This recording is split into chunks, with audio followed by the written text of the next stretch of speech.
Bom dia, na paz do Senhor Jesus. Temos estudado a lição do quarto trimestre da EBD, onde o tema geral é o governo divino em mãos humanas, através de 1º e 2º Samuel.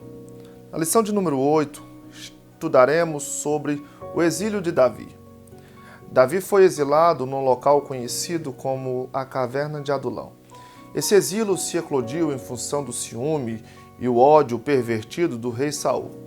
Saul começou a nutrir isso quando a fama de Davi se espalhava de forma iminente, principiado pelos cantos e danças das mulheres de todas as cidades em Israel, que saíram dizendo: Saul feriu seus milhares, porém Davi os seus 10 milhares. 1 Samuel 18, 7. A partir de então, Saul intentou matar Davi de diversas formas, até que ele viesse a buscar o exílio na caverna de Adulão. Exílio é justamente isso, uma expatriação forçada por causa de uma perseguição e o local onde ele passará a viver. Nesta lição, veremos que nas surpresas de nossa trajetória de vida, podemos nos deparar com uma série de situações que por vezes serão traumáticas. Mas nem sempre elas deverão ser associadas com algo propriamente negativo. Temos de crer que as situações difíceis virão para sermos aperfeiçoados. Como nos diz o texto de Provérbios 4:18, mas a vereda do justo é como a luz da aurora, que vai brilhando mais e mais até ser dia perfeito. A caverna de Adulão, o local do exílio de Davi, será o local da preparação de Deus sobre Davi para a liderança de Israel. Dessa maneira, o Filho de Deus deve confiar que, mesmo enfrentando muitos conflitos, ele irá conquistar preciosas lições para a sua vida espiritual. Nesse exílio, foram abrigadas várias pessoas. A princípio, os de sua família, haja vista que a perseguição recai sobre Davi e sua família também.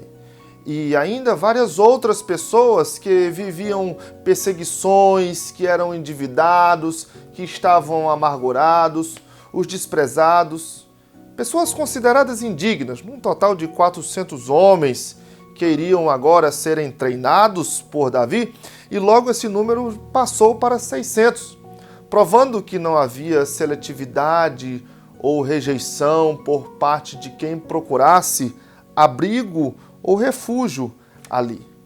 Há um simbolismo muito expressivo nesta história em que Davi acolhe pessoas desprezíveis para transformá-las, na qual Cristo Jesus se dirigiu aos miseráveis, aos cansados, aos oprimidos, aos amargurados, aos publicanos e aos pecadores em geral.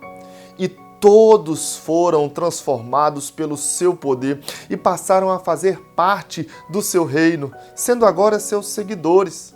Como diz Mateus 11:28, vinde a mim todos os que estáis cansados e oprimidos, e eu vos aliviarei.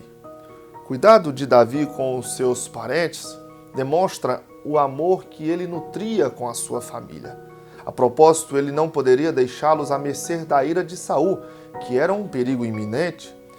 Como já nos diz a Bíblia em Êxodo 20:12, honra a teu pai e a tua mãe, para que se prolongue os teus dias na terra que o Senhor teu Deus te dá.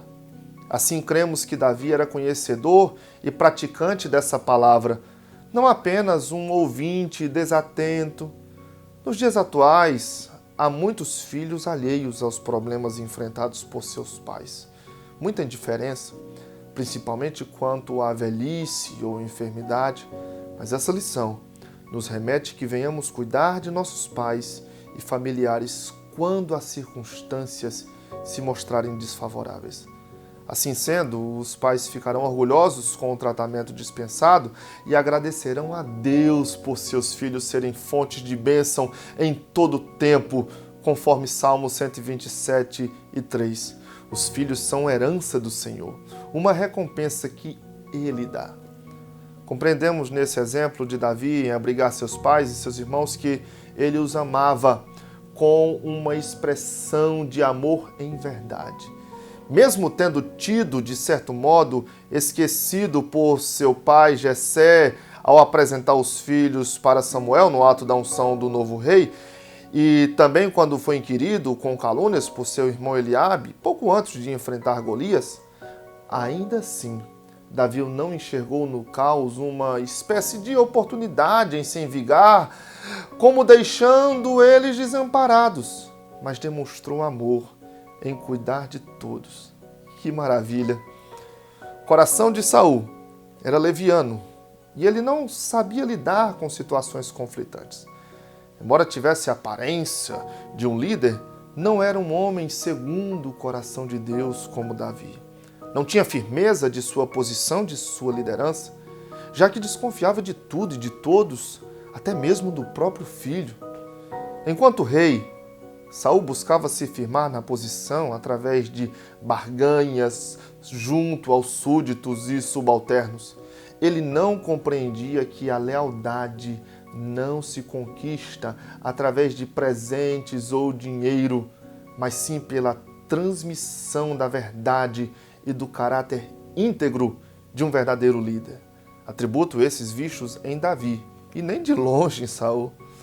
A lição nos transmite o ensino de que só líderes inseguros fazem cobranças exageradas, oferecem presentes em troca de lealdade ou se inquietam com os que eventualmente podem representar riscos para sua posição.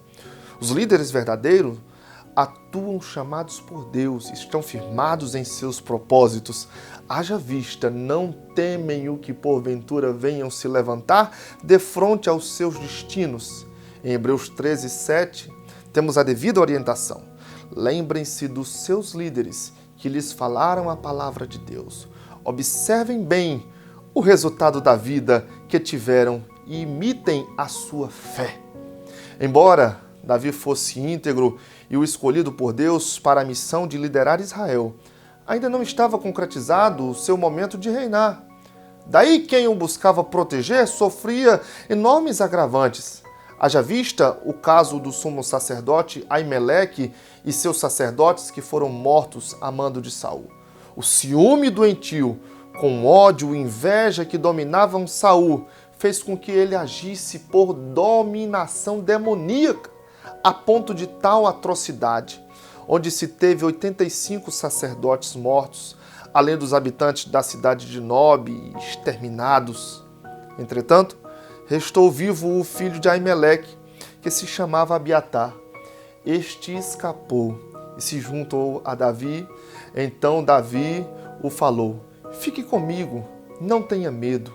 O homem que está atrás de sua vida também está atrás da minha, mas você estará salvo comigo. 1 Samuel 22:23. O homem que foi usado para essa atrocidade que partiu do coração de Saul se chamava Doeg, impiedoso e malicioso.